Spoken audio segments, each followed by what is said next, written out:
What a terrible shock I had last night. Perhaps you've had a shock like this too in your life. Hi, I'm Judy Shearwaters. Welcome to my channel. Here I bring you author interviews of ordinary people who had a story they needed to share with the world. I also bring you short little writing prompts so that you can get the creative juices going in your own brain, so that you can share your stories for your generations to come. Because you know what? You have a story to tell. So let me help you tell it. So last night, about 9:30, I got this frantic call from my niece. And she immediately, when she heard my voice, she immediately knew she'd called the wrong number. And she said, sorry, wrong number. And she hung up, which I thought in itself was quite strange, but I thought, well, she sounded really hurried, so I didn't call her back. Then this morning, my sister called me to tell me that my niece's husband had passed away. He had been diabetic and with high blood pressure, and it was just a shock to the family. He was only 55 years old. And we're constantly, at least my family's constantly reminded that God has our days numbered. When my sister first called me, she said something like, "You'll never guess who died." And I knew it couldn't have been her husband, or she wouldn't have been the one making the phone call. But my mind raced to think what other older person might have passed on in the night. Never would I have believed it would be my nephew. So I was thinking about this, and I know my mom lived to be 99, and I'm thinking about her old adage of people pass in threes, and every time it got to where maybe she'd lost two friends or two people who she knew, she thought with a hopeful spirit that maybe she'd be next. But when she wasn't, she just said, "Oh, no, I just have to wait my turn." And we all knew, no, we have to wait our turn. As I said, God has our days numbered. Some are shorter than others. Who knows? Who knows when our time will be? But I don't want to get real down and dreary on this topic, because I do know my nephew knew the Lord, and I know that he is dancing with Jesus right now.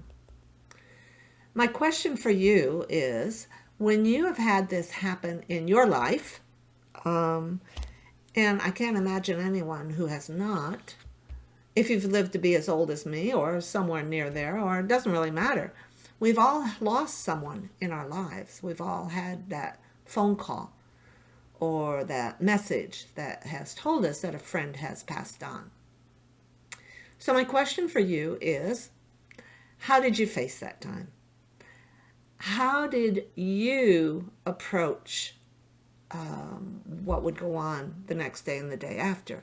Of course, it all depends on whether this is a close friend or relative or a distant friend, an acquaintance. But say it's a relative or a close friend who you've lost. Does your mind first go to maybe organizing?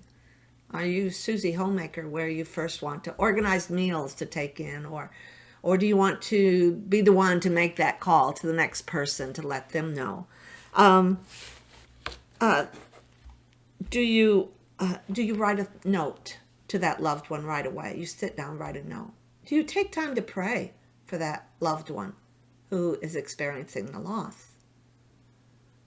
Do you maybe take time to gather your own thoughts and spend some time with the Lord yourself? So that's my prompt for today. And through every sadness, we find that we can go on because God has orchestrated it that way. But I'm always encouraging you to write for your generations to come. And I think this is a topic that a lot of people want to just slide under the carpet. We don't want to talk about death. We don't want to talk about losing friends or loved ones, do we? But your generations to come will want to know, how did grandma or grandpa or great-grandma, grandpa, how did they approach this time? Did they lose it altogether? Do you just kind of break down and cry? Which a lot of us definitely do. We have to take that time for our own emotions to get out. But then what? So write down this reflection of a time when maybe you've lost a close friend or relative, or even an acquaintance. It could be a high school friend who you've just recently rekindled that friendship over Facebook, and then you lose them. So write down your emotions. Write down what your go-to is for your own positive thinking. What do you do? Because I guarantee you, your generations to come will have this time in their life when they have to go through something like this. And it'll be good for them to read up and find out, how did you handle this? So, again, not a real happy thing to write about today, but an important one. So if you enjoy receiving short little prompts like this to get those creative juices going in your own brain, go ahead and leave me a comment. I'd love to have you leave me a comment. I respond to every one of them. Be sure you're subscribed. You may have received the notice of my channel through somebody else, and make sure you subscribe to my channel so that you will now get my updates, my new video every time I put one out, and share it. Please share my video so that we can help others to get their words written down for their generations to come. You are so important. You are so important to your generations to come. You have a story to tell. Now let me help you tell it. So until next time, I am Judy Sheerwaters. And remember to write those stories today.